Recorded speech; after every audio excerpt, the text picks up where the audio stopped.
Welcome to Las Vegas, Nevada for day number 2 of the 2019 D3Hoops.com Classic. Game number 3 of many.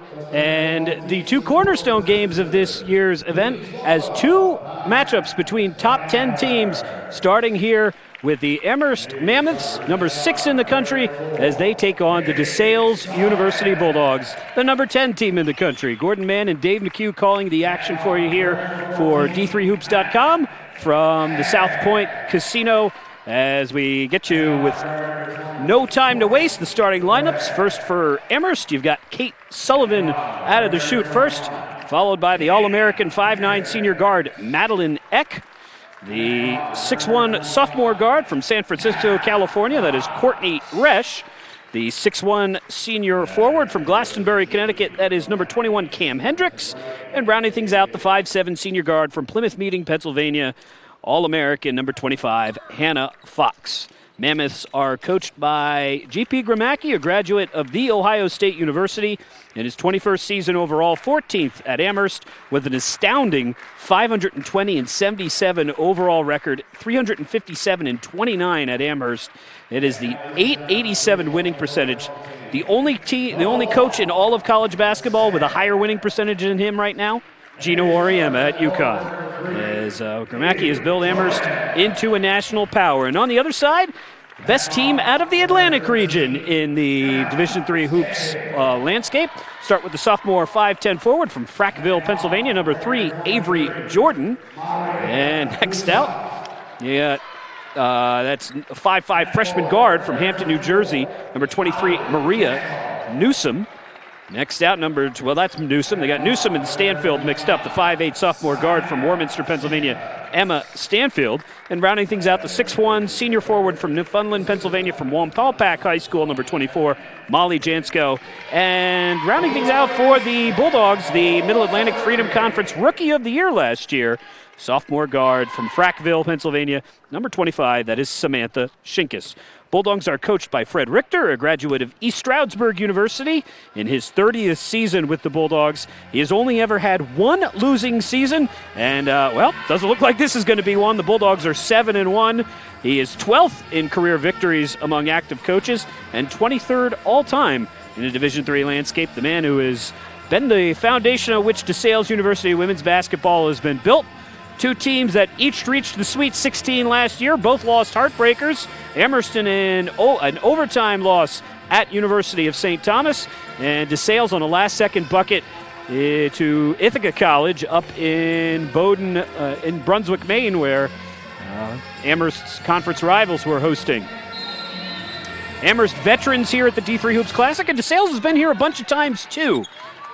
These teams meeting up, and Dave, we've got two really, really good women's games at the start of today's action with these games. This one and the next one, these could be very good NCAA tournament later round games, but we're getting them early on here in Vegas. Yeah, it's rare for us to even get NCAA tournament type games in this event. We got spoiled a little bit with the men last year, but even that doesn't compare to what we get out of the first two games here on day number 2. The Mammoths in the purple and white. Inbound to Madeline Eck. Eck gets the shot off. They're going to say shot clock violation is Eck. For those of you who are Amherst aficionados will notice she's wearing a different number today. She's number 14 instead of number 12. Yeah, that's not going to help us. Yeah, well, fortunately, she's pretty easy to pick out. Yes, a preseason All-American, first team All-American, and one of the best forwards in Division III women's college basketball. Is a shot up, and the hook shot is up and good. Nice touch there for Molly Jansko, the senior forward, who puts the Bulldogs on top 2-0.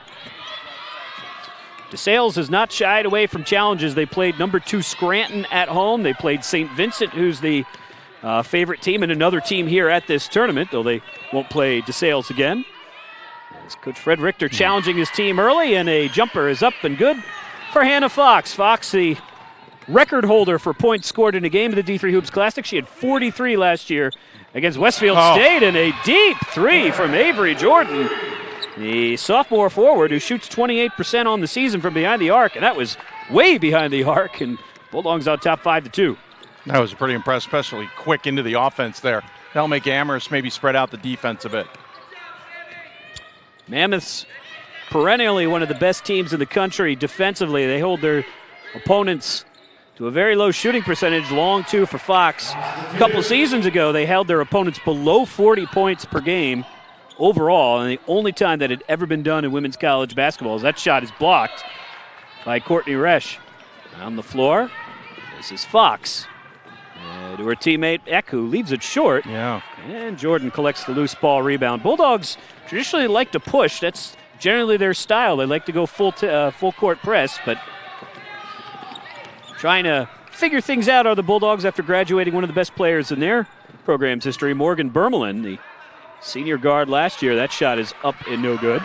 Bulldogs doing a really good job on defense. Not overcommitting, not trying to go for steals, just getting in the way, forcing Amherst into tough shots. On that previous possession, I think Eck expected contact and left that ball short. Drive in for a shot is no good for Shinkus. And here comes Amherst back the other way. Amherst with a long layoff. Their last game was on December 7th. A victory over Eastern Connecticut State University. Bulldogs played more recently. They played St. Vincent about a week before coming out here. Of course, a team that's here as well. Three on the way up and off the back of the rim. No good for Sullivan, who's getting her first start of the season. Well, amazingly enough, Amherst has only played 5 games to this point. Yeah. Most teams average about 8 or more, and they just have this gap in their schedule this year. As you said in pregame, they will make up for that rather quickly here in the next week. But, you know, I'm fascinated to see how they're going to play, having played only 5 games in essentially 6+ weeks. Amherst out of the New England Small College Athletic Conference. Teams in that conference generally start later and go into holiday break mode earlier than other teams. Right. So Bowdoin and Tufts, the other two top teams in their conference, they also get back to action after long layoffs today. Tufts against Christopher Newport, and Bowdoin is at California Lutheran. Yeah, NESCAC starts practices later than everybody else. They don't start on October 15th like everybody. They also don't start on November 8th, their schedule, like the rest of Division III does. And so you get some quirks like that. Of course, it doesn't seem to affect programs at all. No, certainly can't complain with the winning percentage as a shot is up and good for Isabella Caruso, who is not in the starting lineup but is onto the floor very quickly. And the Bulldogs with a 7-4 lead. Amherst has started this game 2 of 7 from the floor, 0 for 2 from beyond the arc. As Madeline Neck, nice touch there from the senior. She's got 4 points. Mammoths within 1. Amherst will fill up their schedule very quickly. They'll play 2 here. And it's the Bulldogs and then Keene State College is a blocking foul called on Amherst. Then they will head, right after that game's over, they'll head to Southern California. They'll play 2 games there. They'll play Chapman. And then they will head back east, land in Boston, be at home for about a day, and then get on the bus to make the 7 to 8 hour drive down to Philadelphia, where they'll play Widener on January 4th. Widener now ranked in the top 25 and one of the handful of undefeated teams left in Division III. As that shot is off the mark, no good. I have a feeling you might be there, Gordon. Yeah, it's 5 minutes from my house. Exactly. So. Hannah Fox off the fast break, shot no good. And here come the Bulldogs back the other way, leading 7-6. Amherst a little sluggish out of the gate here. 3 of 9 from the floor, missing some easy shots. Caruso for Jordan. And Jordan over for Maria Newsom. Newsom, a freshman guard, filling in for Bermelin after the graduation. Shot off the mark, and Hannah Fox is there to snap up the rebound. Fox across half court, over for Great Eck. Pass. And a good look. Good recovery there by Newsom to deflect the ball away from Courtney Resch. Not sure how G.P. Gramacki would have thought about that, but I'd rather seen Eck go up for the shot there. I think she had the opportunity. Danny Valdez checks in, sophomore forward from Poughkeepsie, New York. As Courtney Resch will get a break. Amherst on the season again. Limited action. 64 points per game. That shot is up for Eck and good. And a 3-point play opportunity coming for Madeline Eck. Eck on the season, 12 points per game, 5 rebounds. He's an 82% free throw shooter. First time Amherst takes the lead in this game. Coach Fred Richter is saying she was straight up and down, but Officials disagree, and Eck completes the three-point play. She's got I'll even disagree. 7 points quickly here in the first quarter. Jordan with a fadeaway jumper. I thought that was actually a decent shot. Yeah. Maybe the fadeaway didn't work in her advantage. Great Oh, job, nice recovery from Avery there as she gets back in transition and takes the ball away. 9-7 Amherst.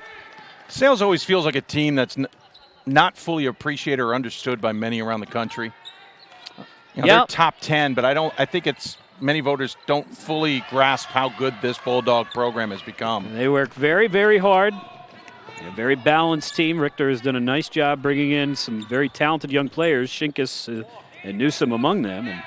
And they play in a bandbox. Yes. And it's a quaint Division III facilities. We got a travel violation. Yeah. Valera Hall and Center Valley, Pennsylvania, which is effectively Allentown. Yeah, just on the outskirts of Allentown. But it's one of the cooler places to see a game. You got the stage on one side.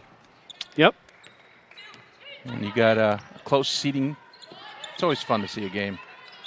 The one I need to go see, though, is up at Amherst. I know you've been there. Lafrac, yeah. Got to get to Lafrac. It's the lowest ceilinged gym I think I've ever been in Division III. Which is not what it looks like on camera, which is the craziest thing. Turnaround and a jump ball possession arrow in favor of the Bulldogs.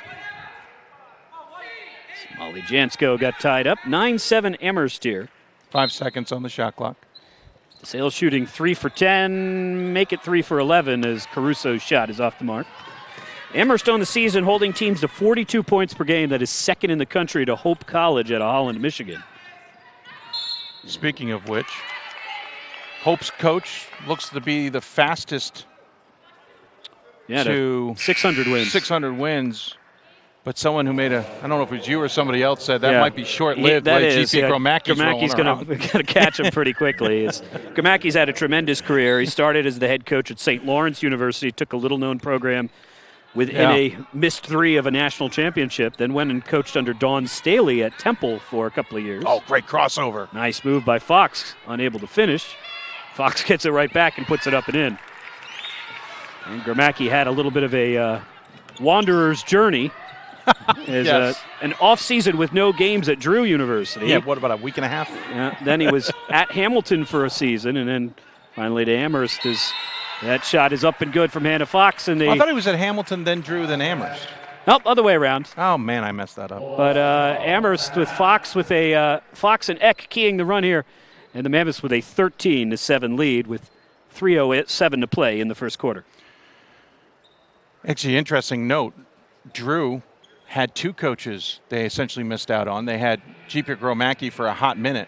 They also had current Montclair head coach Karen Harvey for a season before she left for Montclair. You got to feel bad for Drew. Great hires, just they didn't stay. Yeah, hires who have had great careers somewhere else. Yes. Subsequently, right afterward. And an interesting note, for as successful as G.P. Gromacki is, you'd look at Tufts.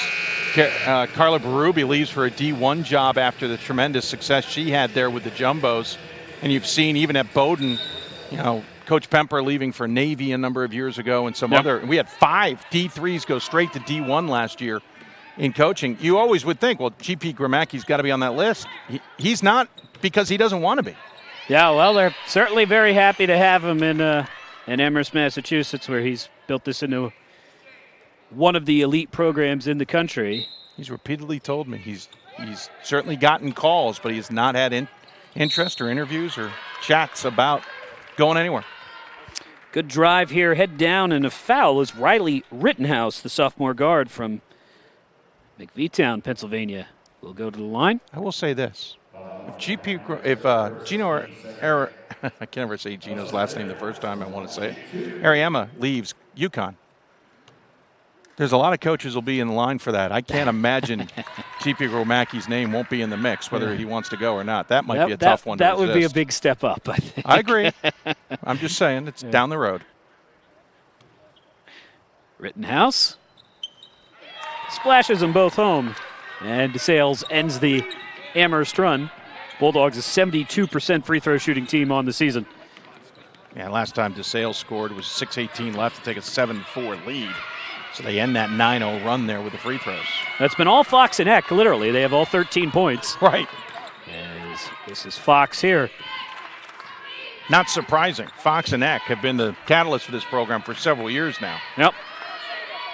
Started as freshmen. Actually didn't start as freshmen. Came in as sophomores on the national championship team. As this one's rebounded and very quickly back the other way comes Emma Stanfield. Great feed. Eck, maybe the jersey's throwing her off. Nice move there from Jansko, but unable to finish. Jansko with tremendous moves inside so far in the opening of this game. Someone left Eck alone, but only for a second. Nice block there from Stanfield. And Stanfield showing 5'8" is just a number. Got up on that one. the Bulldogs will back it out. Two players waiting to check in for Coach Richter. And a foul away from the ball on Madeline Eck. Yeah, Eck battling with Stanfield. Interesting enough, Stanfield kind of giving her a tap on the back as in good battle.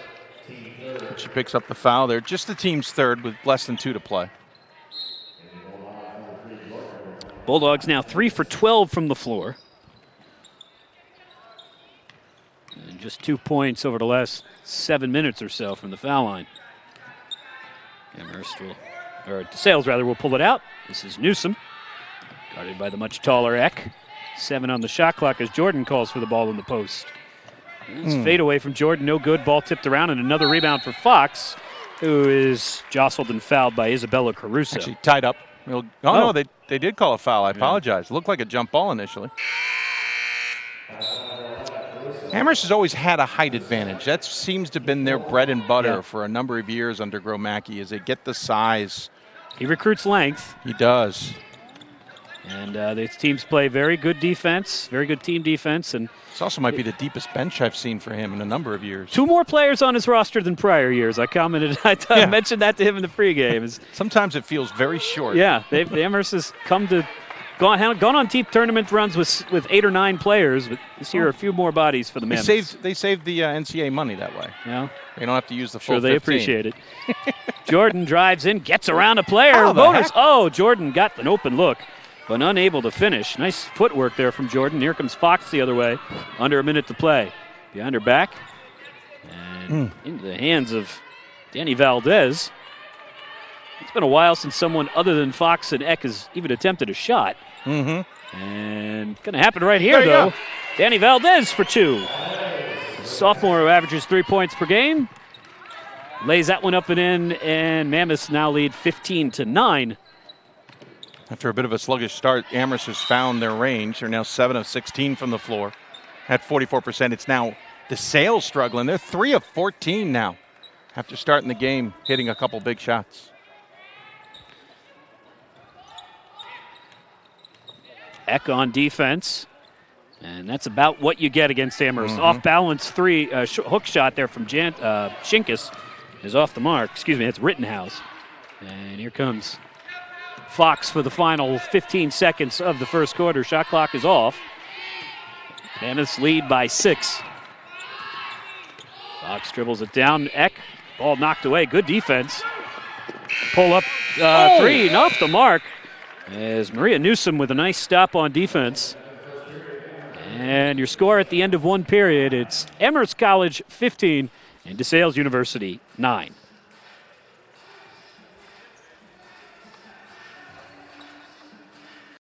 Receive a non-athletic scholarship upon entering school.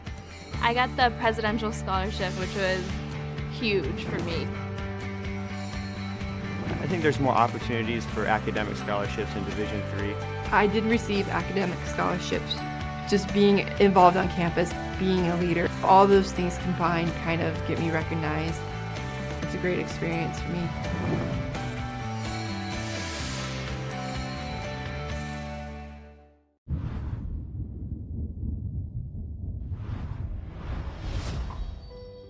You may not realize it, but these words, often used to describe someone with a mental health condition, can be very harmful. In a country where 1 in 5 people are affected by a mental health condition, it's time for all of us to step up and change the conversation. Just because someone's struggle isn't obvious on the outside doesn't mean they aren't hurting on the inside. We need to see the person, not the condition. Join with me, pledge to be stigma-free.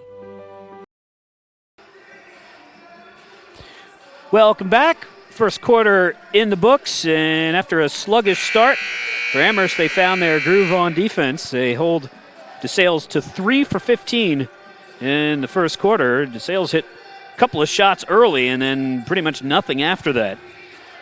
Fox and Eck combined for 13 of the Mammoths' 15 points. For the Bulldogs, Avery Jordan hit a 3 early, and she's the leading scorer with 3 points. Although Jordan had some nice footwork and got free a couple of times, just not able to cash it in as Cam Hendricks inbounds. Boy, they're a lot taller when they get that closer to you. Yes. You notice that? It doesn't help that the floor is a few inches up either. That also is the case. So Hendricks, Fox, Eck, Sullivan, and Danny Valdez, the 5 on the floor for Amherst. And Bulldogs swarm to the ball. If you put it down around your waist, they're gonna get there. And Richter's defense clamps down yet again. 5 for the Bulldogs. Rittenhouse, Newsom, Jordan Jansko, and Samantha Shinkus, who I don't think has attempted a shot yet. It's Shinkus right there. Second team all-conference, rookie of the year. 0 for 2, actually. Okay. And free throws coming is... Oh, good sportsmanship there. Amherst running over to help her to her feet. Riley Rittenhouse. Rittenhouse, yeah. That's the one you want at the free throw line. She leads the team with 89%. Eck just picked up her second. Just a note. See what they do with that. DeSales, by the way, 3 of 15 in that first quarter. Again, the 3 shots came in the opening couple of minutes. Yeah. They had a 7-6 lead at the one point and have been stuck since. Mainly these 4 points, if it's this fourth, coming at the free throw line. Rittenhouse, their average is 8 points per game, halfway there, 15-11 now. Mammoths on top of the Bulldogs as the Hannah Fox continues to be a one-man press-breaking machine. Acrobatic layup attempt there from Fox off the mark. Last touch by Shinkus, it will stay Amherst basketball. Yeah, she did a nice job of getting open about a third of the way up the court, but then that allowed her to get down court wide open because all the defense was in the backcourt. Valdez for Hendricks. Hendricks, the other senior on the team, as Fox dials up a 3. That's no good. Last touched, I believe, by Madeline Eck out of bounds. Rebounding Amherst right now, 15-6 lead. Oof. Yeah, including 3 offensive rebounds. DeSales with 0 offensive rebounds. That's not going to get the job done. Yeah. Again, size advantage in favor of Amherst. I was just about to say, I think Amherst has got the size advantage at every position, including Avery Jordan, the low post player for the Bulldogs, is shorter than either Resch or Hendricks, whoever she's covering. Eck tried to get a call there and over the back. I think the official was thinking, you know what, listen, you undercut her. I'm not going to give that one. I'm going to give you both a pass. But Eck literally pointed at her back at the official. Sullivan has it stripped away. Bulldogs try and get something going in transition. Shinkus, and there are the trees again. It was a nice look from Shinkus, though. Dishes off for Rittenhouse, who's got 6 points. And it's quietly a 4-0 run here for the Bulldogs as Amherst quickly breaks the press. And again, DeSales has got that figured out. They keep making that extra pass, and it's picked off every time. Oh, wow. Nice catch. But Shinkus has a kick off her leg, and she'll readjust the significant brace there on her right leg. By the way, that was DeSales' first field goal since the 6:18 mark of the first quarter when they took a 7-4 lead, their biggest lead of the game. So they went almost a full quarter there, going 8 minutes between baskets. Amherst now has turned the ball over 8 times. Yeah. 8-3 in terms of turnovers to assists. Well, and only 2 turnovers for DeSales. Gabriella Zafiro checks into the game. First action for her. Sophomore from Glenhead, New York. That's Gabrielle right there. So it's interesting, Amherst has turned it over that many times, but DeSales can't take advantage of it because they haven't made shots. This is Maggie Shipley, who's also in the game. Off-balance runner, no. Amherst retains possession, but that didn't hit the rim, so it does not reset. Zafiro pulls up with 3 seconds. That does hit the rim, and a track down by Rittenhouse, who's had a great first half. Jordan, nice look. Nice layup. pass. Got it, count it, going to the line. The finish for Megan Beeler. Best line in the business. And the Bulldogs are even at 15. Great look from Rittenhouse to Jordan to Beeler. As Chance to take the lead again. yeah. As you pointed out, on a bit of a run here. Gromacki talking with Danny Valdez, and the Bulldogs have rallied to take the lead. It was 15-9. They've scored the last 7, and they lead by 1 and will continue to lead as Shinkus grabs the rebound there. Here comes Shinkus down the floor. Bulldogs with Eck off the floor with 2 fouls. Foul away from the ball. And Amherst will bring Kate Sullivan back in. Checking out is Maggie Shipley, freshman from Arlington, Virginia. 16-15 DeSales. Bulldogs holding Amherst scoreless here for the first couple minutes of the second quarter. As Grace Kelleher has checked in for the Bulldogs. It's the freshman from Lewisburg, Pennsylvania, center of the state. That's where Bucknell is. Drive in. Molly Jansko's shot, no. Nice defense there from Cam Hendricks. Bucknell, what I call in the Division III league of D1 in the Patriot League. And they love themselves some D3 coaches. Women's coach there now, Trevor Woodruff. Men's coach is still Nate, Randolph isn't it? Makins. Yeah, Nate Davis has got that job. Off glass and good for Maggie. Check that, not Shipley. It's Zafiro for 2. Ends the long DeSales run and gives Amherst the lead back 17-16. Oh, nice backdoor cut, but the length of Cam Hendricks swats that away. And it's still 17-16. Amherst on top. Yeah, they missed a basket for Rittenhouse, and so they're 1 short on the live stats. And, Jordan has her shot blocked, and Amherst, or rather DeSales, is lucky to get the foul there because all alone was Courtney Resch after she blocked the shot, streaking down the court. Amherst short-circuited fast break, though. Madeline still on the sideline with 2 fouls. Right. Might not see her back for a little bit as DeSales has gotten aggressive. We'll check on the live stats to make sure they have the scorebook right. That shot is no good, but nice work down low by Gabrielle Zafiro. And Zafiro will go to the foul line where she is a 91% free throw shooter on the season. I'm not so sure it's X's and O changes, but I am enjoying the kind of back and forth adjustments on the court as they figure things out and start adjusting to each other. It's fun to watch. You were talking about how Amherst is breaking the press and DeSales just started to figure out how. Yeah. Almost luring them into making mistakes after they've broken the press. Zafiro with 4 quick points for the sophomore. Averages 9.5 on the season. We mentioned Zafiro shoots 91%. That's actually not number 1 on the team because Hannah Fox shoots 94%. Yeah.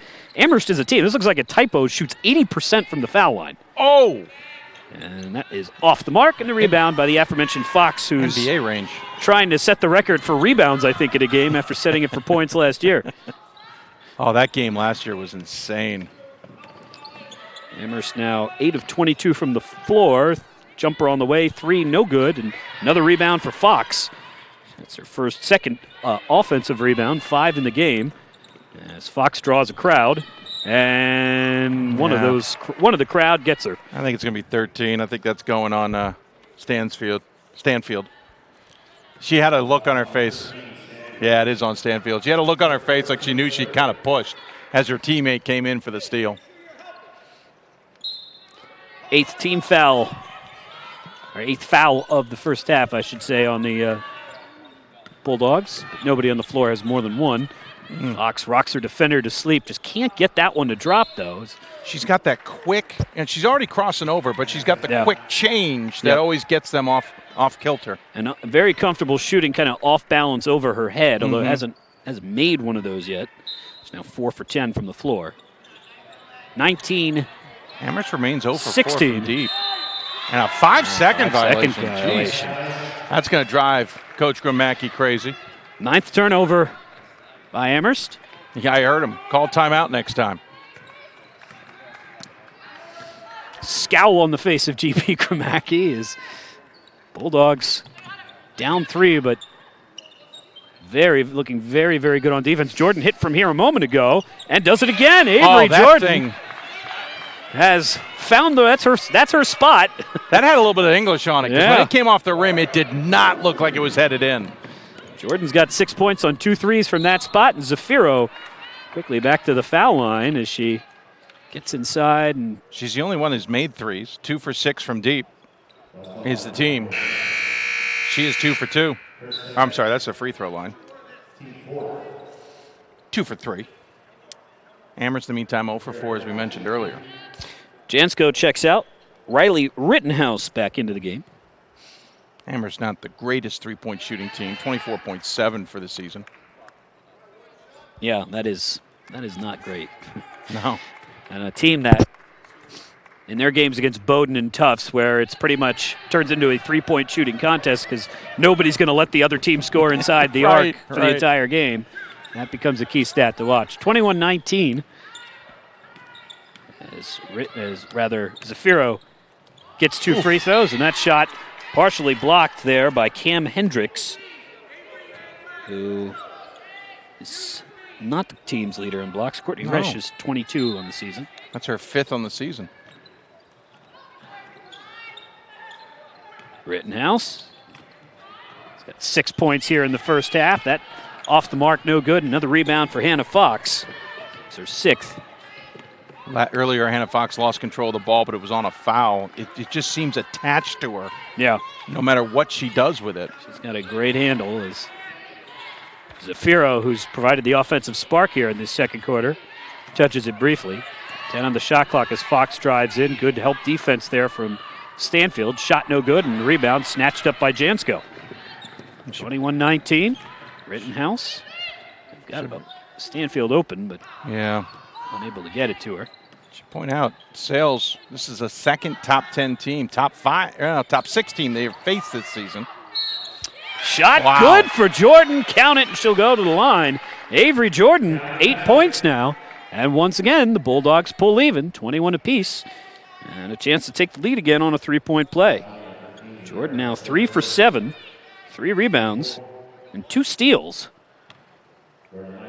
Bulldogs losing to Scranton earlier this season in a pretty good game. And really, Gordon, if it wasn't for an 11-0 run to start the second half by the Royals, that's a nip and tuck game to the end. Yeah, and they were not really punished in the polls. They were 11th. No. They were 10th. They dropped to 11th and went back to 10th the next week. So a good loss, as it were, for DeSales, but they're now on top 22-21. I always appreciate voters who say, well, if I had them ranked above them, I do expect them to win. Yeah, I personally in my ballot had them lower and put them up after the loss. Yeah. As that one is headed towards our way. I'll get it. Nope, Pat will get it. Pat's all over that. But no, I do appreciate voters who do that. Too many times voters will be like, oh, they lost. Well, didn't you have them losing that if you had them ranked lower? 22-21. Amherst with just 6 points in this half, and I think just 1 made field goal. Everything else is a free throw from Zafiro. Of course, the irony of that all, or coincidence maybe, is also here in this tournament and playing next to Scranton. Right. Well, Amherst's lone loss this season is to Emmanuel. They're here as well. Right. Talking to both coaches yesterday. We could have had a revenge tour and just left the schedule open and let DeSales and Scranton play again and Emmanuel and Amherst play again. But talking to GP Gromacki, he said, listen, in years past, we could have had an average game like we did against Emmanuel as we get a foul and won it. He says, you can't do that as much anymore in women's basketball. You've got to be on your game because a good team on a good night is going to beat you. It's kind of what we've talked about, Gordon, on the men's side, so much parity. The women, we're starting to see parity creep a little lower now into the rankings that anybody can really knock off a top team. Been a long time since the women have had a champion that's not an undefeated team. Got to go a ways back, but to Illinois Wesleyan was the last team to do it. But you've got this season particularly with Amherst and Bowdoin and Tufts all graduating key components. And the not anymore, but the last year's national champions, Thomas More University, out of the NCAA Division III entirely. They're now an NAIA program. So that really opens things up. 22 apiece here. Well, the coaching changes, too, between Scranton and Tufts. Yep. You got a lot of changes in the offseason. Good quick release there, up and good. That's Maria Newsom for three. As Newsom, a 32% three-point shooter, and the Bulldogs have matched their largest lead at 25-22. They were up 3-0 to start the game. Should point out, if you're watching live stats, it does have 2 points missing from DeSales. They're aware of it. They just need probably like halftime to fix that. Score on our scoreboard is correct. It is 25-22. Madeline X sitting for a long time here, and you can tell the offense is a lot different without her. Hannah Fox pull-up jumper is good. Fox now to double digits. She has 10. And the Bulldogs' lead is trimmed to 1, and Richter says, let's slow it down a little bit. Don't see that often. No. Three on the way from Jansko off the mark, no good. And Hannah Fox with yet another rebound. That's her 7th. Women's basketball not going to move their line next year, or this year, I should say, in D1. Though players seem to not care. Cam Hendricks off for Sullivan, who took her eye off the ball and had a kick off her knee out of bounds. It's the 10th turnover by the Mammoths. Yep. DeSales has scored 9 points off that so far. DeSales has only turned it over 3 times. But being out-rebounded 23-10 by Amherst right now. Thought about a 3. Jordan. Hendricks on her. Back up fadeaway. Avery Jordan. Soft touch. Yes. She's got 11 to lead all scorers. Bulldogs by 3 again. Beautiful. Just beautiful. And Fox up the floor. Hesitation. Floater in the lane. Hannah. Nice touch as she's got a dozen now. And back and forth we go. 27-26. There's one thing Amherst can always do if they need to. Just tell Fox to take over. Rittenhouse, shot, no good. Battles with her own teammate, Jordan, for the rebound. Shot from Rittenhouse, no. Gets it back and getting all those offensive rebounds on one possession. There's the third. And balls. That's their first offensive rebounds of the game. Yeah, Rittenhouse got 3 of them. And a jump ball, possession arrow in favor. She was trying to get the foul there. I actually kind of like there was no calls. Amherst was standing straight up. Rittenhouse kept going into it. I kind of appreciate the no calls there. Our officials also tend to allow a little more contact. They're consistent that way. Rittenhouse, 6 points in this game, averages 8 on the season. Team leader is Avery Jordan, who's got 15.5, and she's got 11 in this game. Amherst continues to be 0 for from beyond the arc, now 0 for 5. A while since they've even attempted one. Pass down low, and once again, the defense there. This is Stanfield. 2-on-2. Stanfield running against Hendricks. Shot, no, but she draws the foul on Cam Hendricks, and a good job. I think she almost Stanfield. baited. I almost feel like she baited her into that. Like she knew it was going to be a contested shot. So she goes up with it, then drew the ball back and went back up, and it forced the hand to no longer be up. It forced the hand to come down on her and drew the foul. Free throw is up and good for Stanfield. Played all but one game her freshman season as DeSales lost their player who was going to be their top scorer midway through the season to an injury, and the freshman Stanfield and Shinkus really stepped up as Fox with a handoff there, and layup is up and good for Danny Valdez, who's got 2.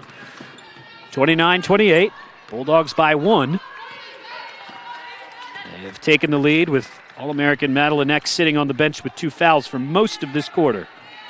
Rittenhouse looking for Jordan down low. No, she'll take the 3 herself. Oh, my. What a shot from Riley Rittenhouse. She's got 9, 4-3 of the half. And the Bulldogs with their largest lead, it's 4, with 8 seconds to play. 24-13 lead in the half, or in the quarter. Shot clock is off. Fox winds it down, needs some help. Off balance runner, no. And that is the way the first half comes to a close. Bulldogs on top at the break. Your score at the end of one half, it's the 10th ranked DeSales University Bulldogs, 32, and the 6th ranked Amherst College Mammoths, 28.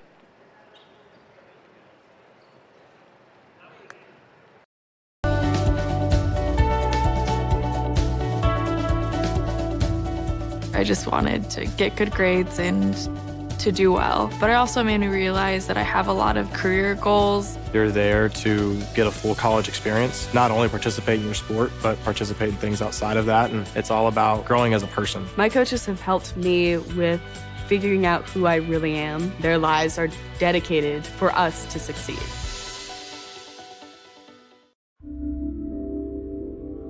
This is why we love sports. It's in the way they play, free from the pressures and all the money talk. Playing for simply the love of the game, where everyone has a shot at their definition of success on and off the field. This is what we love about sports, and what we can still love about college sports.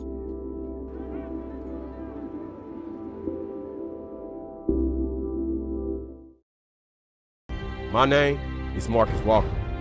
I was All-State, won a state championship, a high school All-American, and played college and pro ball. I played because I love the game. I grind to be the best. I sweat because I put in work. I'm strong because I believe. When I want to bring it before game time, I come to the house that college basketball built, the CBE. No matter your skill, take it to another level. Elevate your game right here at the College Basketball Experience at Sprint Center.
It starts right when you hit the court.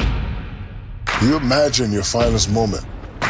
The game-winning shot that gets you to the dance, a monster dunk or no-look pass, and cutting down the net.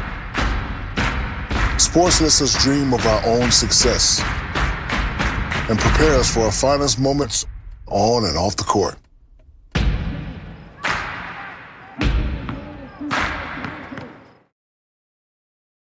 It's on us to stop sexual assault. In any way that we can.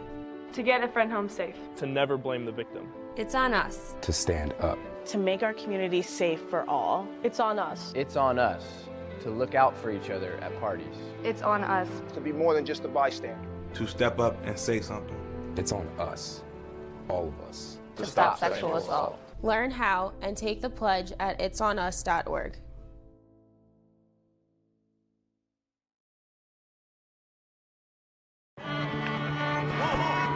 I coined my definition of success in 1934.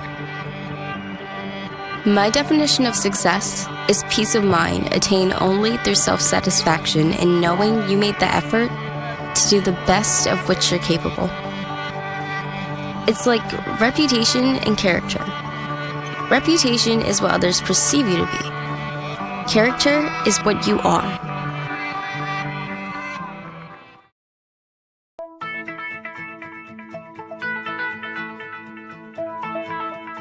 College has given me the flexibility to pursue my passions and my interests, and I've recreated my identity for myself aside from just being an athlete. My greatest personal discovery has been that I am capable of doing things that I didn't know I was capable of doing. To be able to study what I wanted to and continue to play the sport I love, all of those things came together very nicely in one package in Division III. I used to never really talk. Ever. I was afraid if I said something wrong, everyone would laugh at me.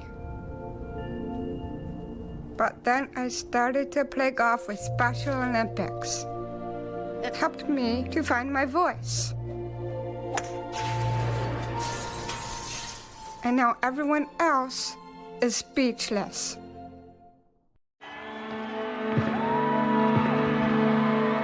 Great moments are born from great opportunity. That's what you have here tonight. That's what you've earned here tonight. This is your time. Now go out there and take it.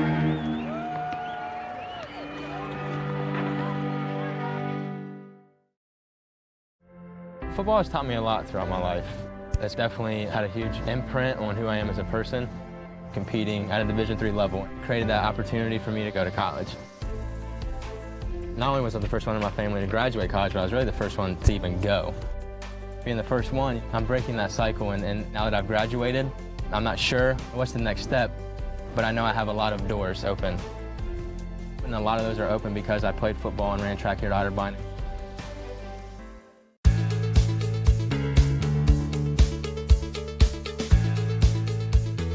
Being a part of the different activities and organizations that I've been a part of, I'm actually able to see myself where I'm like, hey, I actually can make a change. I'm one person that can make a difference. Division III has helped me to develop teamwork skills, critical thinking skills, time management skills. It's not just about basketball, or it's not just about school. It's about developing yourself as a person altogether.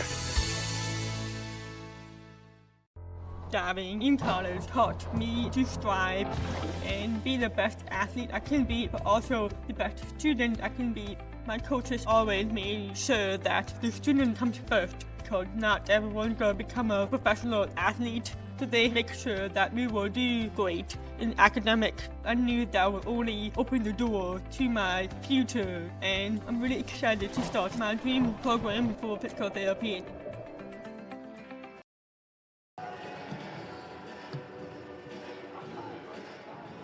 You guys well? Okay.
Welcome back to the South Point Arena here in Las Vegas, Nevada. Game number 3, game number 1 on day number 2 of our 4-day event. As Amherst and DeSales, a couple of programs who have been to the Classic here a number of times. DeSales, this is their 3rd trip. Once every 4 years, it looks like. 2011, 2015, 2019. So get your tickets now for the 2023 trip here to the D3Hoops.com Classic, the 14th annual. Amherst, more of a repeat visitor. This is their 3rd time in a row and 4th time overall. Amherst likes to package this with the trip to the West Coast. They traditionally play here and then hop on a bus and do the 3 or 4 hour drive or whatever it ends up being to Los Angeles. Had no choice the last few years as they've had to fill in games. This and a trip to the West Coast has been about the only way they can do it. Yeah. Our DJ PA announcer likes to get you revved up for the second half. He's got a decent crowd on hand. I mean, considering how far we are from both of these two schools. It's true. Emma gets set to inbound the ball right in front of us. But most of the people who are here do not have a rooting interest. You've got George Fox and Scranton mostly in the stands. And I saw some folks from Claremont Mudscript scouting for their game on Monday. Yeah. There's some Amherst fans behind us. Yep. And, the Amherst and DeSales fans, they're actually behind our vantage point here. As Bulldogs and Mammoths get this one started here. Starting 5 back out on the floor. Shinkus, who boots that off her toe to Jansko, along with Newsom and Jordan and Stanfield.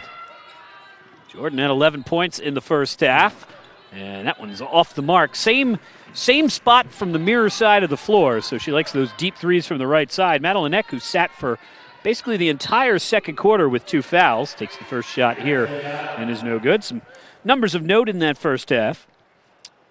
Amherst shot 11 for 30, but only attempted 5 threes and missed all of them. 6 of 7 from the foul line. Hannah Fox had 12 points and 7 rebounds. There's Hannah Fox right there for 2 more. That brings the Mammoths within 2. Jordan with 11 points for DeSales and 9 points for Riley Rittenhouse, who averages 8 per game. And Bulldogs shot 4 of 9 from behind the arc. Bulldogs out-rebounded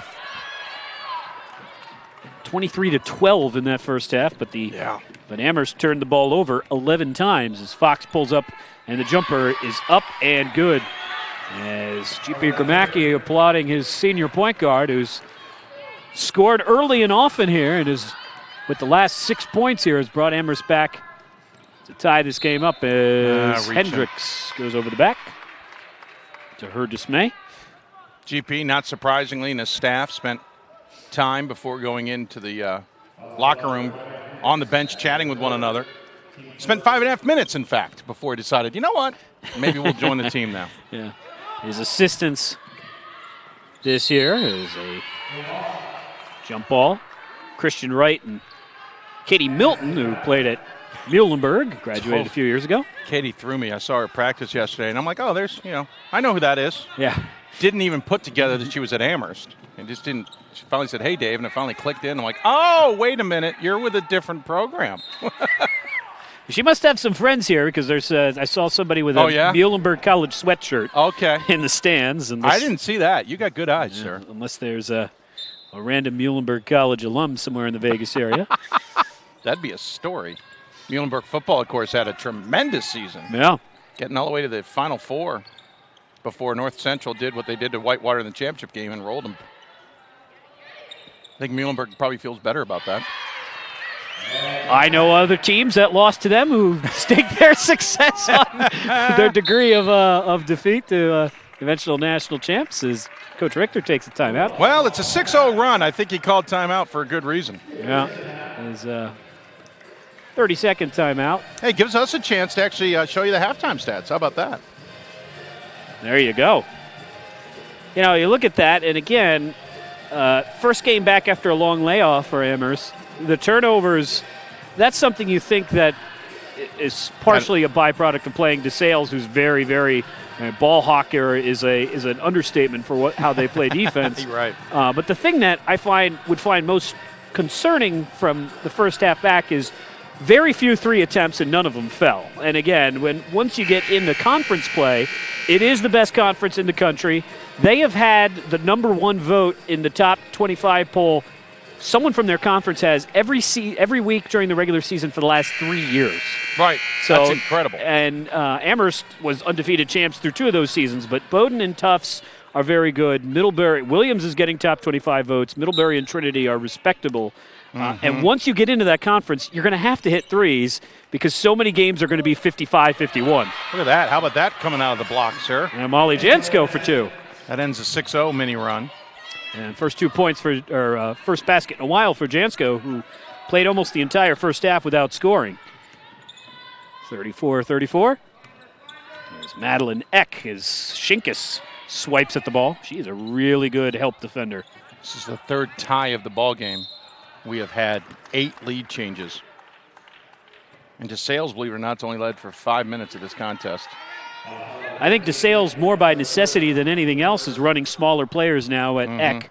As Stanfield, who's probably given away 4 or 5 inches, defends her there. That's Eck on Stanfield, and Eck. Yeah. That's going to be the result of that matchup. When you let the ball get in that easily, she didn't even see it land in Eck's hand by the time it got there, and then she makes a move before she can react. So I don't know if that plan's going to work. Shinkus drives in. Tough shot, but she's fouled as Courtney Resch, I think, will get the personal. Free throws coming here for Samantha Shinkus. I actually see Coach Richter talking to Stanfield about that defensive mentality. You can see him talking about it, hand up, where he wants her to be positioned. Free throw up and no good for... First miss of the night for DeSales from the free throw line. Yeah, good free throw shooting team. 75% here for Shinkus, 72 overall. You know, for DeSales. Free throw shooting's gone downhill a little bit, especially in the women's game. And it's nice to see 2 teams who can hit on the floor at the same time.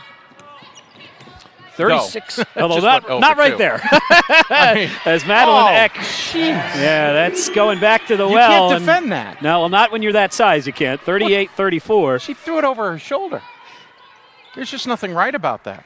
And Coach Richter is going to get some size back on the floor here as Megan Beeler is going to check back in. There's just no way to defend it when she's going to keep her back to you and just fling it up and off the glass. Shinkus drives into trouble, stolen away. Nice defense from Sullivan. Here come the Mammoths on a break. Fox to the left. Good dish from Resch, and the finish is good. And Amherst has come out on fire here, and another timeout taken by Coach Fred Richter as the Mammoths open up this the opening minutes here of the second half. Very, very aggressive. Amherst now 17 of 37 from the floor. And we'll take a break.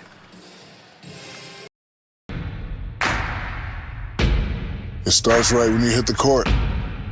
You imagine your finest moment. The game-winning shot that gets you to the dance. A monster dunk or no-look pass. And cutting down the net. Sports lets us dream of our own success. And prepare us for our finest moments on and off the court.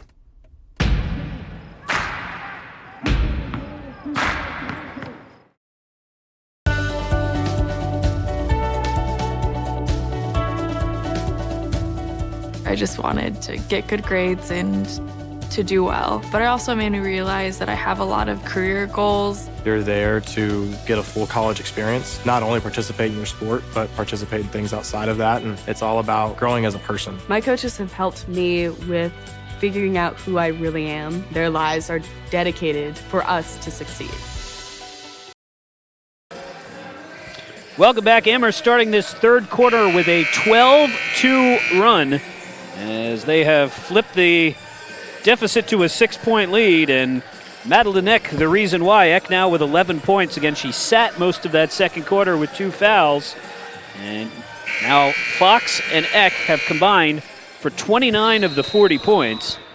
They also have combined for 10 of the 26 rebounds. So the 2 All-Americans have come to play here for the Mammoths as Shinkus kicks over.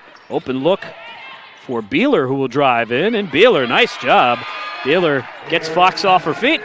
And Megan Beeler with her second basket of the game. Just a note, DeSales down to 2 timeouts for the rest of the game. Fox guarded by Newsom.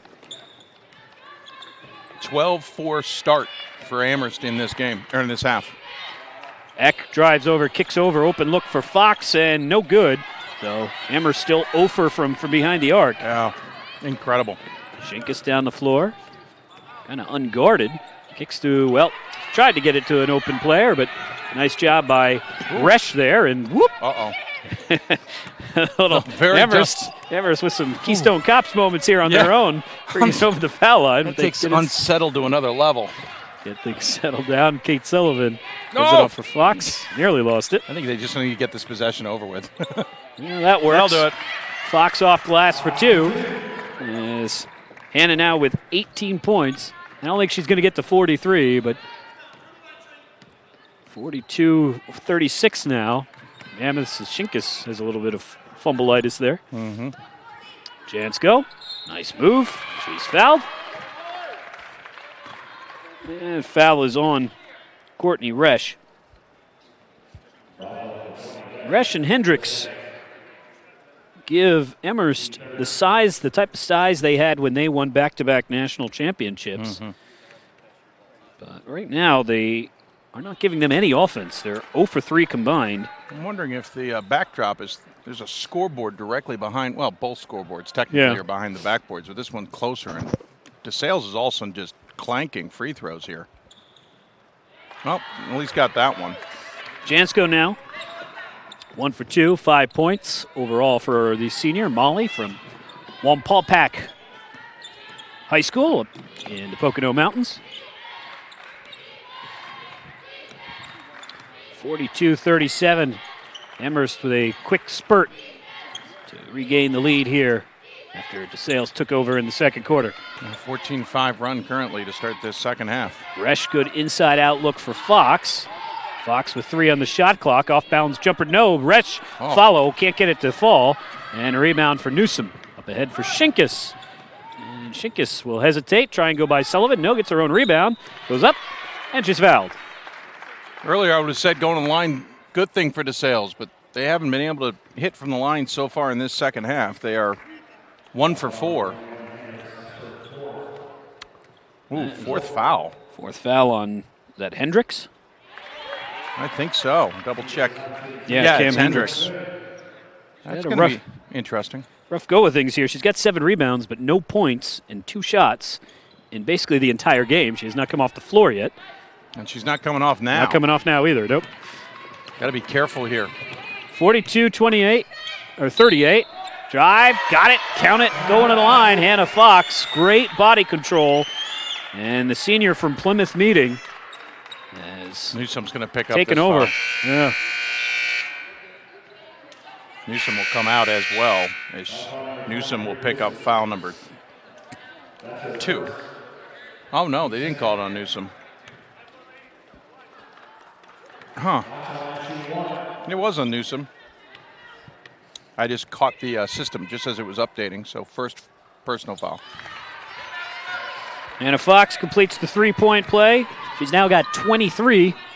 And Amherst 21-9, Gordon, in this quarter. 21-9. Yeah. Well, when Eck is back on the floor, it makes a huge difference. Shinkus, nice move, but can't get it to fall. And Fox with another defensive rebound. Fox as Eck calls for the ball. We'll use this in comparison. DeSales outscored Amherst 21-13 in the second quarter total. That ball is going to go to Amherst. Good defense there from Grace Kelleher as Hannah Fox tries to find the rabbit under the hat. There it is. Very nice. Apologize, scoreboard incorrect. We just updated it. 45-38. Sullivan looks at Fox and gets it in for Megan. Or Hannah, excuse me. And a foul on the floor as Jansko got tangled up there with Madeline Eck. Eck being out there, as you said, has changed the way DeSales is able to attack things both defensively and offensively. Well, Eck is really the only player here for Amherst who's shown any ability to get any kind of look inside other than Fox, who can score on her own and create for herself. Eck can too, but without Eck on the floor, Resch and Hendricks are just not able to do that, and so it becomes basically 1-on-5 on offense. Bulldogs immediately looking at double teams as well. Bulldogs got to get some points here, down 7. Shinkus for 3, that is way short. And ball bobbled around, and nice job by Eck to come out with it. Somehow squirts it around the sideline to Fox. Fox shot, no, rebound controlled by Beeler. Beeler comes streaking out of the pile with it, but runs right in the hand of Fox and hand over the ball, who travels. Yeah, double dribbled as she was trying to gain control. I think that was an attempted pass that Fox was in the middle of. Yeah. Just odd decision. Fox was there. I think he just attacked the rim there. Yeah, Beeler was in trouble from the moment she crossed half court. Her Yeah. head was down and she was drifting backwards or away from the rim. Shot no good. Man, good that's defense there better from Hendricks. pass. That's an easy bucket. Amherst feels like they've upped the tempo a little bit. Fox and Eck doing all the damage here. There's a good look down low from Hendricks to Eck, who left that one short. And the rebound controlled by Grace Kelleher. Kelleher up the floor here. Bulldogs need some points. Look at a jumper. That is way off the mark from Isabella Caruso, who's had a rough go with things. Fox the other way. Sullivan thinks about a 3. They're 3 of 10 in this quarter. Nice footwork there from Resch, but unable to get it to fall, and ball poked away out of bounds. It will stay Amherst basketball. Bulldogs, I should say, 3 of 10 in this quarter. As you said, need buckets. Avery Jordan checks back in after a prolonged break. Jordan with just 1 foul, so that was not the issue. Might be a matchups thing from Coach Ritter's point of view. Fox into a pile of players as somehow Danny Valdez comes out with it and scores her 3rd bucket of the game. You could hear Coach Richter yelling help, and now he's going to call a timeout again. He's down to 1. Well, I think he feels that this one, if they don't play better over the last 2 minutes, the likelihood of overcoming a double-digit deficit against Amherst is pretty low in the 4th quarter. But back to that last one, you could hear him yelling help. 4 or 3 help defenders came over to make it a quadruple team there. Yeah. But it wasn't enough because the pass was so perfect. The help needed to be there sooner. And it was late coming that she got the catch. Once she had the ball in her hands, you can't stop. You needed to stop it before the pass got there, and it was too late. Well, DeSales can double or triple or quadruple team if they want, because Amherst has not even thought about taking a 3 for the last basically half of the game. Well, yeah, I mean, Amherst in that category is 0 for 6. They've attempted 1 in this quarter. It was Hannah Fox. Yep. So, yeah, they're more than willing to sag off the arc at this point. And G.P. Gromacki talked about those struggles with his team. Avery Jordan drives in and gets to the rim. Nice job by Avery, who team's leading rebounder and scorer will try and I don't remember Amherst being a tough three-point shooting team last year either. They seemed to struggle in that category No, they last did, year yeah. too. That's true. And it may have cost them against St. Thomas in that. Well, St. Thomas, at that point, the number 1 three-pointing shooting team in the country. Exactly. Yeah. You're fighting fire with not much hose. Yeah. 47-40, Jordan with 13 to lead all Bulldogs. First 2 points of the second half for Avery. And Bulldogs hanging around. They need a couple stops and some scores. Yeah, I mean, more than anything, they need stops. Oh, almost had the stop there. Rittenhouse with good defense, but they're going to get, well, they show 35. It's Avery Jordan. He's not 35, but that's no, Jordan got on. it, yeah.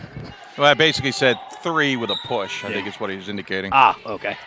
Not 3 emphatic 5. No. Oh, what a move by Madeline Eck. Wow. Takes Molly Jansko to spin drive, and it's a 9-point lead for Amherst as the All-Americans here, Eck and Fox, have put on a little bit of a highlight reel here in the third quarter. Caruso for Jordan. Jordan tries to get some space on Resch. Drive in shot. That's a no. good idea, though. Yeah. Threw her out and then attacked. She's deceptively quick. She's got good foot speed. You're right. But Eck, who's got about a foot and a half on Caruso, drives in. 3 is up. And there's the first one of the game for Amherst. Courtney Resch, who only shoots 20% on the season, nails that one. And the Bulldogs down 12. Well, only for a moment. Back to 10 as Molly Jansko with the three-point play opportunity. 22-14 now in this quarter. No, that doesn't seem right. No, it is right. Amherst now shooting 1 for 7 from behind the arc. The same thing happening in Scranton, third quarter. Scranton got that run. May just be a matter of not enough offensive firepower to.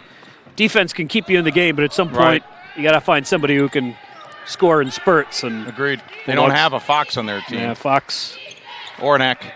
Yeah. Oh, great defense. Nice job by Caruso with the 3-on-3 break as Caruso finishes. Nicely done.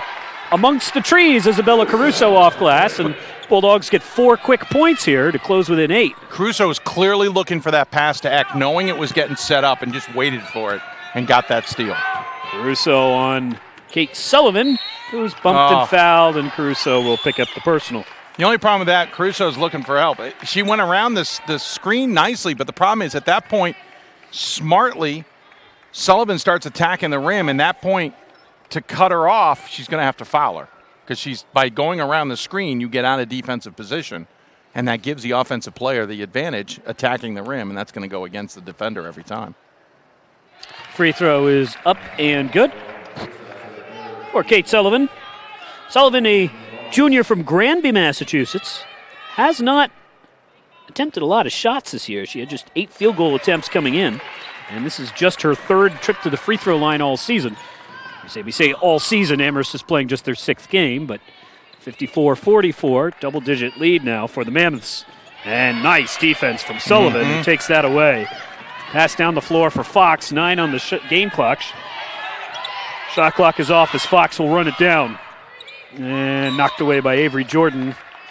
Amherst ball with a little under 3 seconds to play in a third quarter utterly dominated by the Mammoths. CP Gromacki not happy with how that play transpired. He's going to call timeout here with 2.6 left. He knows that if they can get a basket here and have a 12, 13-point lead going into the fourth quarter, it makes DeSales that much more difficult coming back. He's trying to take advantage of every single opportunity they have. Yeah, the other thing this is he's fired up. Yeah. The other thing this is for Amherst, they're not going to have a lot of games other than against those opponents that we mentioned that are going to be very close. Well, and they only play them once. Yeah. Well, except for Williams, they'll play them twice. Right, but they only play the single round robin. They get both Bowdoin and Tufts at home, and he's well aware of this. If they can somehow win both of those games, this is one of those situations, the NESCAC teams have had this for a while, where they can be home for basically the last 5 weeks of the season. Absolutely. He could be home for the NESCAC tournament, which is a 2-weekend tournament, home for the first weekend, and then likely home for the second weekend of the tournament. So if you look at who's had a chance to host, get back to that in a second. Eck, nice move as Madeline Eck finishes off a masterclass of a third quarter. And the Mammoths with a 12-point lead. NESCAC teams, when they get on a roll, because of the dominance of the conference and because of the just sheer volume of teams in that part of the country, the top team in the NESCAC is basically a lock to host through to the Final Four.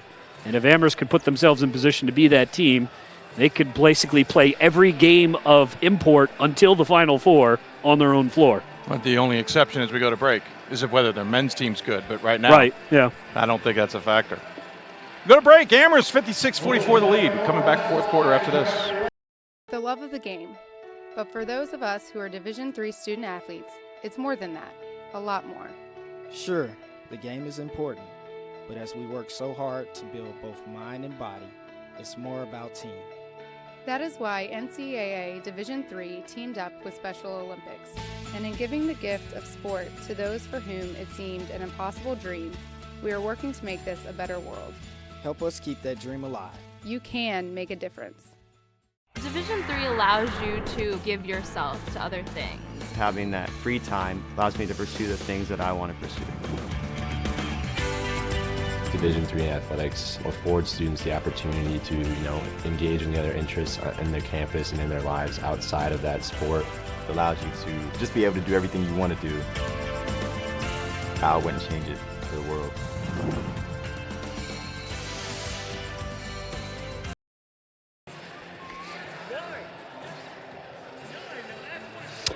Welcome back as the Amherst Mammoths with a big third quarter outscored DeSales 28-12. They scored 28 in the first half. They scored 28 in the second quarter. And they're on top now by a dozen, 56-44. So tough road to hoe here for Coach Fred Richter's Bulldogs. He's going to have to get some threes or get a prolonged cold spell for Amherst to come back on. Maybe get Eck in foul trouble. Well, or get Avery Jordan going. That works. Jordan with the basket. She's now got 15. Just a shade under her season average. Amherst started the season as the #1 team in the country. Lost to Emmanuel. And then came back to beat the favorites in the Little East Conference, Eastern Connecticut State.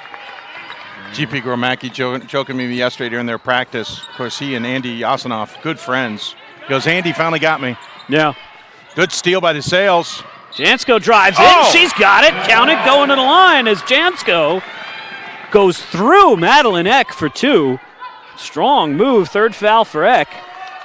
The Bulldogs, well, here's one way to come back. Get 2 3-point plays in the first 15 seconds of the fourth quarter. That'll do it. They said they were going to have to get threes. I didn't really think like this, but this will work.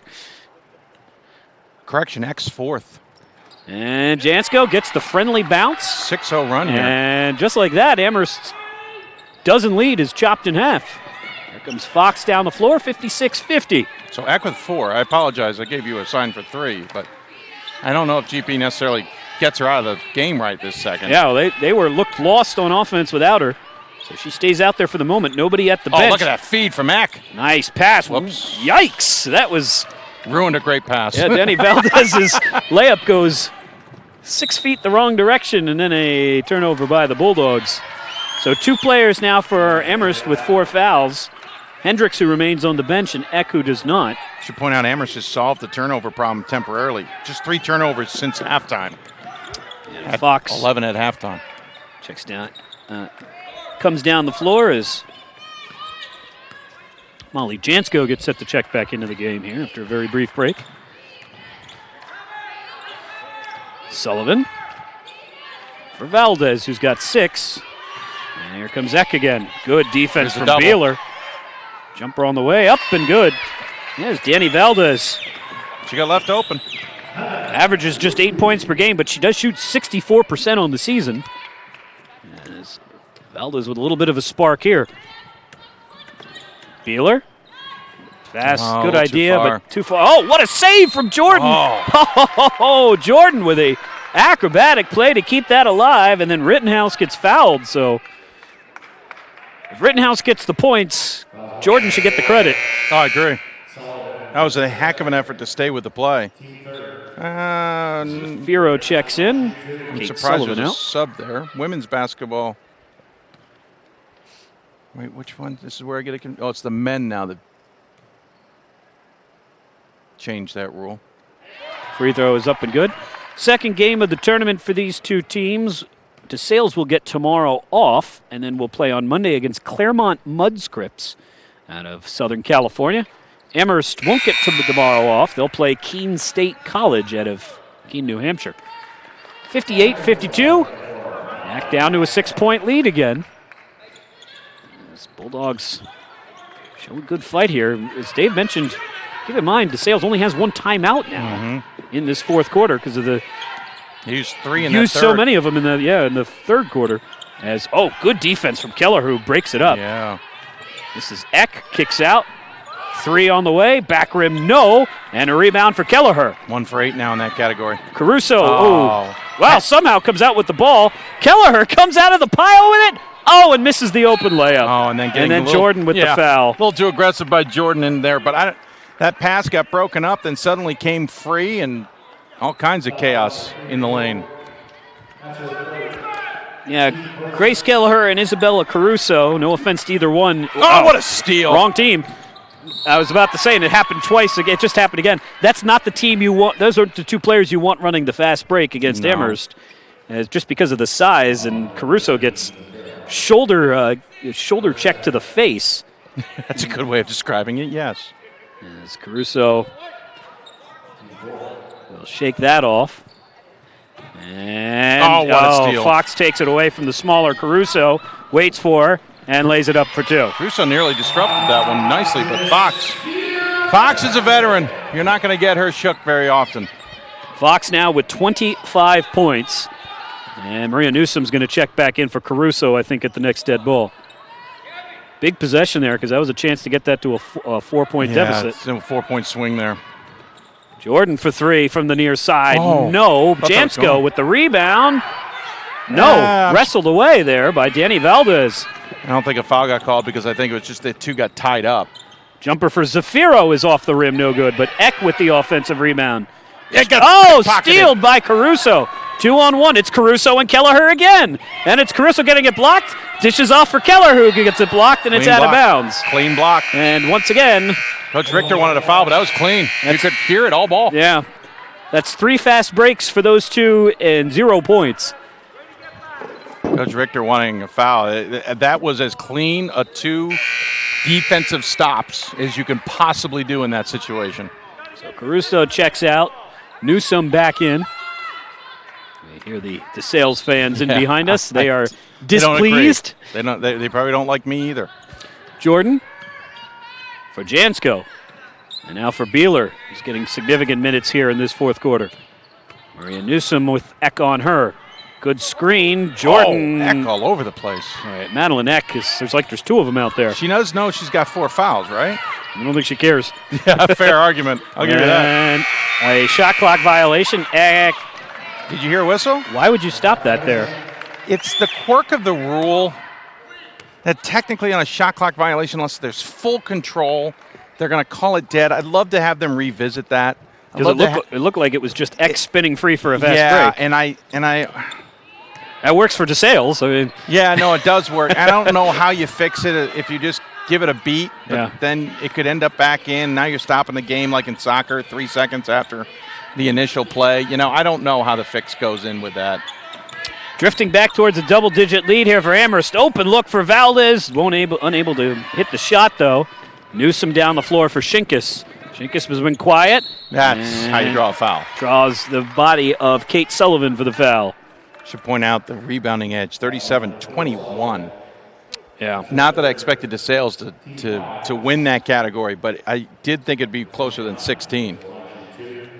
They've still only had 3 offensive boards, and that came in 1 possession of the game. There's another missed opportunity there on the free throw line by Shinkus, who's now this is going to be one for 5. When the staff watches this one, they're going to see a lot of missed opportunities, including 1 for 5 from the foul line and 4 different fast breaks that resulted in no points. Well, this team was 8 for 8 at the free throw line at halftime. They're now 16 of 22. 60-52. Fox loses 2 defenders. She's open for 3. Got it. Hannah Fox. 28 points for the All-American from Philadelphia. And the Mammoths on top by 11. Well, they're only slightly under their average. They're 2 for 9. Yeah. 2 for 9 at 22% when they're a 24% three-point shooting team. Jansko and the Bulldogs need another run here. Shinkus, pull up, jumper, air ball. And Shinkus fouls fouled her.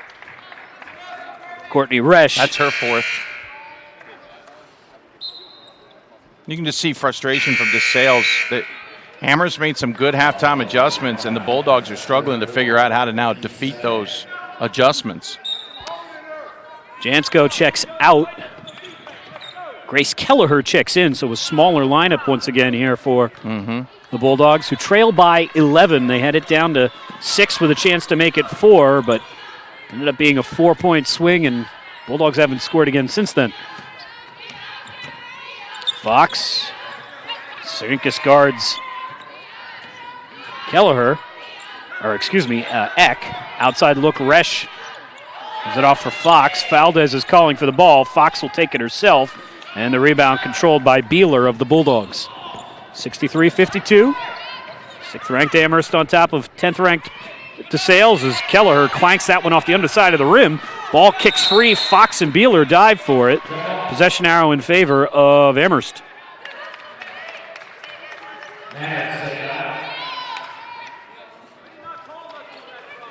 Fox now 28 points, 10 rebounds, 2 assists, 3 steals in 35 minutes of action for the finance major. And a timeout taken by J.P. Gramacki and Amherst. It is a 30-second. So we'll keep it here. Next up, Dave, probably on paper at least, what's the marquee game of the entire event? As Scranton, just on the precipice of being the number 1 team of the country. They are number 2. Will take on George Fox, who's number 9. And a Scranton team that has a win over DeSales and a win over George Fox would look awfully good when you start thinking about seeding in the NCAA tournament or even top 25 votes. The team in front of them, Tufts, plays Christopher Newport today, which is probably the best team that they'll play non-conference all season. Agreed. But Christopher Newport, which traditionally has been a very good program and lost to Scranton in the Sweet 16 last year, has picked up a bunch of losses, so that's not a marquee win anymore. What I'm getting at is if Scranton comes out here and has an impressive showing against George Fox, they may flip some of the number 1 votes, and they may be the number 1 team in the country. No, I think that's a valid argument. And if not right away, maybe a week or 2 later as that starts to settle in, too. Also, George Fox very likely to be ranked in the region, so once you get to those regional ranks, they could have, it's conceivable that George Fox could be the number 1 team in the West and DeSales could be the number 1 team in the Atlantic, and Scranton could have wins over both of them. And if Fox pulls up, ball knocked away and a foul called.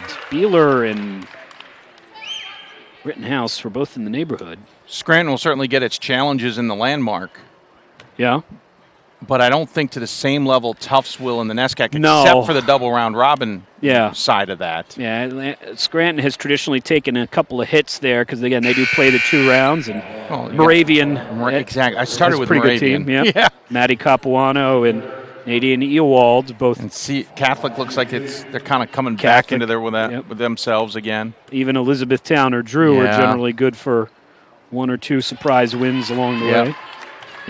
You can never count out Scranton, or you can't just give Scranton the element of that conference. So coming out here again and win over George Fox and kind of solidifying that non-conference schedule would be dynamic for them. Of course, they're under a first-year head coach. We mentioned that as Valdez spills to the floor. We mentioned that Amherst, who now leads by 13 here, has both Bowdoin and Tufts at home. Tufts has both Bowdoin and Amherst on the road. Jumbos under their new head coach, Jill Pace. Try and get back to yet another Final Four. Yeah.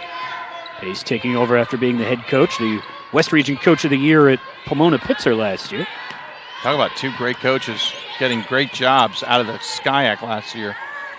Jumper is up, no good, but Adeline Eck all alone for the rebound, and Amherst's size advantage proving too tall a task here for the Bulldogs, as there is yet another offensive rebound. And 42-22 now, being out-rebounded. And again, just 3 offensive boards by DeSales. It came in the second quarter on 1 possession. Yeah, when Riley Rittenhouse missed 3 shots in a row. Yeah. That was it. That was the only time there was any offensive boards for the Bulldogs, which means no second chance opportunities for DeSales tonight.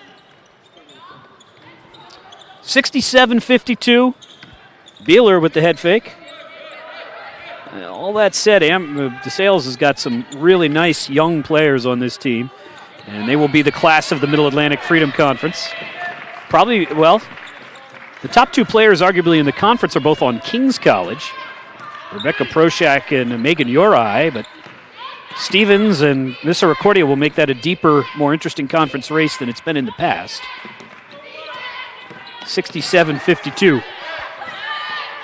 Fox just playing Harlem Globetrotters here with the defender, and now dishes off to a wide open Danny Valdez. Wow. Yeah, wow is right, sir. This was a What was it? Nearly a 4-point game and 20, not anymore. Yeah. Yeah, 30-28 at the half. DeSales the lead. And DeSales calls its final timeout. It's a full. Take it as well. Amherst in control. Final minutes coming up. It's on us to stop sexual assault. In any way that we can. To get a friend home safe. To never blame the victim. It's on us. To stand up. To make our community safe for all. It's on us. It's on us to look out for each other at parties. It's on us. To be more than just a bystander. To step up and say something. It's on us. All of us. To stop sexual assault. Learn how and take the pledge at itsonus.org.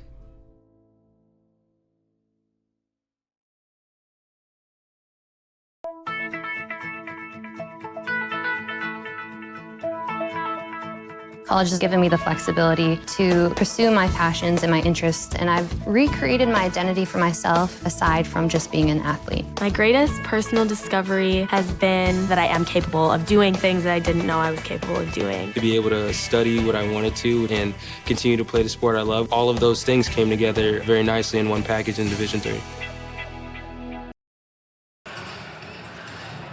It's the Hannah Fox Show, starring everyone else, as the All-American from Amherst has 30 points, 10 rebounds, and 3 assists in 37 minutes. Madeline Eck, after missing the second quarter with foul trouble, has come back out. She's got 17 points, 9 rebounds, and 2 assists.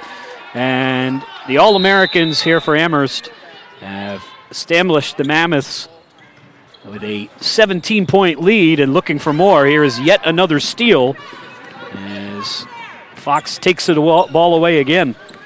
DeSales with 11, Amherst now with 9, or 8.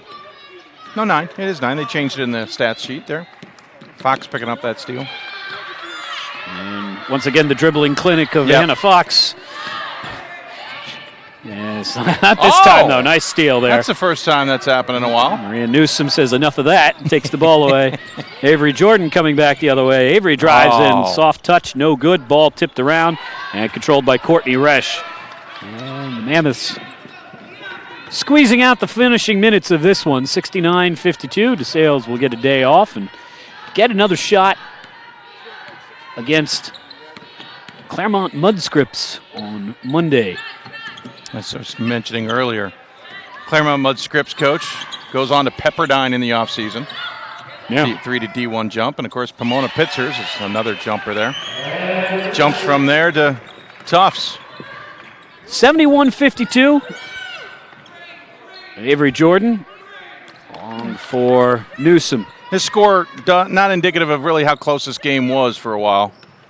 DeSales just ran, Amherst just turned it up a notch at halftime. Yeah, well, and to give you appreciation of Amherst's defense here, DeSales is going to score probably at least 10 points above what any opponent has scored against Amherst all season. That's a good point. And they're still going to lose by double digits and have shot 30-something%. So Amherst defense, they have length and height, and they are just absolutely suffocating on defense, and that was on cue. Yeah. It's yet another block from the Mammoths. Well, DeSales was 9 of 30 in the first half. They're now 8 of 23 in the second half. So it's not like their numbers are all that different. It's just, as you said, Amherst has forced them into bad shots and tough situations. And coach, timeout for a sub. Yeah, Gramacki will bring in Maggie Shipley, and also first action of the event for the sophomore forward from Cleveland, Ohio. This is Jade Duvall, who checks in number 11. Amherst gets the ball inbounds, tipped away by Megan Beeler, who's 3 seconds. Played a lot of energy here. Shot from Shipley, no. Jordan with the rebound. Final minute of play. Mammoths on top by 19. Shinkus, drive in again. Another shot blocked. As that time it was Duvall. That's her 9th? That's their 9th. Team's 9th block of the game. Not surprisingly, DeSales with just 1 in that category.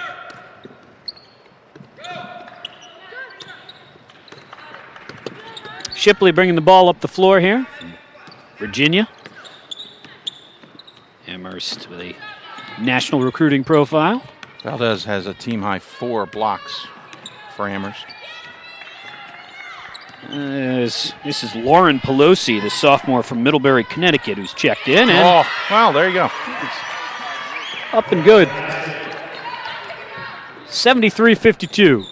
21-point lead. And the Bulldogs will run the offense here one final time with 15 seconds to play in the game. Jordan looking over the top of Duvall, and even their reserves have huge wingspans. Nice move by Jansko, but it's not going to matter because another blocked shot, this time from Danny Valdez, who's got 5, and that is the way the game finishes. DeSales, with about 7 minutes to play, was down 58-52 with a chance to make it a 4-point game. They don't score again. That's incredible. Final score, Amherst 73, DeSales 52. We'll get the official numbers at some point, but DeSales effectively shut out for the final 7 minutes of the game. Yeah, no, that's a great point. We both noticed that point where it was 58-52 and thought, okay, got a chance here. But they close out the game, does Amherst, on a 15-0 run in 7 minutes and 48 seconds. Well, a tremendous performance from Amherst's 2 All-Americans, particularly Hannah Fox, who set the D3 Hoops Classic scoring record last year with 43 points per game. Not quite 43, but every bit as impressive here today against DeSales. 30 points, 10 rebounds, 3 assists for the senior from Plymouth, meeting in her partner in crime, Madeline Eck. 19 points, 9 rebounds, 2 assists, and played most of the second half, or a big chunk of it, with 4 fouls. And those 2 All-Americans add in double-digit points from Danny Valdez and strong defensive performances from Resch and Hendricks. And the Mammoths will get game number 1, with game number 2 coming up for them tomorrow against Keene State College. To your point, DeSales finished the quarter 2 of 12 from the field, 0 for 1 from deep, 4 for 6 from the free throw line, and shot 16 of 55 for the game. Yeah, so. they got those 2 free field goals in the first 15 seconds of the half. Basically, yeah, they got the 2 steals. The period, yeah. Yeah, the 2. That was it. 2 steals, 2 baskets, 2 3-point opportunities, old-fashioned way, and then it was over from there. Fox finishes with 30 points on 13 of 26 shooting, 1 for 5 for deep, 3 for 3 from the free throw line. She also had 10 rebounds and 3 assists to just 3 turnovers in 38 minutes of play. Second on the team was Eck, was 19 points on 8 of 14 shooting, 3 for 3 from the free throw line with 9 rebounds. Second on the team with 10 points was Valdez. Nobody else close. 6 points for Zafiro, 3 points for Sullivan and Resch, 2 points for Pelosi. And then Hendricks, Shipley, and Duval played but did not score. Amherst shot 29 of 62 from the floor at 46.8%, and they started the first quarter sluggish. 2 for 11 in the second half. They were at 1 point, 1 for 9, 18.2%. 13 of 14 from the free throw line, and they were perfect in the second half. For DeSales, they were led by Jordan on that 16 points, 5 of 14 from the field, 2 for 5 from deep, 4 for 4 from the free throw line, 4 rebounds as well. Second on the team was Rittenhouse with 11. She was the last one to score on 2 free throws. She ended up 2 of 9 from the field, 1 for 1 from beyond the arc, 6 for 6 from the free throw line with 3 boards. And then 10 points for Beeler on 4 of 6 shooting, 0 for 2 from deep, 2 for 3 from the free throw line. Jansko had 5 points, 3 points for Newsom. Stansfield had 2, Caruso had 4, and Shinkas had 1. Bullock and Kelleher played but did not score. The team finished 16 of 55 from the floor, 29.1%, 4 for 12 from deep, 33.3%. Neither team ended up shooting well from beyond the arc. And 16 of 23 from the free throw line. They left a ton of points on the free throw line. They were a perfect 8 for 8 in the first half. Did not do well in the second half in that category whatsoever. 69.6%. Amherst out-rebounded DeSales 46-23. And turnovers relatively equal at 17-13. Amherst with more turnovers, but 11 of those came in the first half. So that'll put a wrap on our first game of the day and the first game of our big women's doubleheader. The suffocating defense of the Mammoths eventually squeezes the life out of DeSales, shuts them down for the final again, held without a field goal for the last 9:46 of the game. Yeah. And Amherst turns it into a 21-point win. Coming up next, 2 storied programs, 2 coaches in their first year at their program, and 2 teams with dreams of a national championship will meet right here in Las Vegas. It'll be the number 2 ranked University of Scranton Lady Royals as they take on the number 9 ranked George Fox University Bruins. That'll do it for us for game number 1.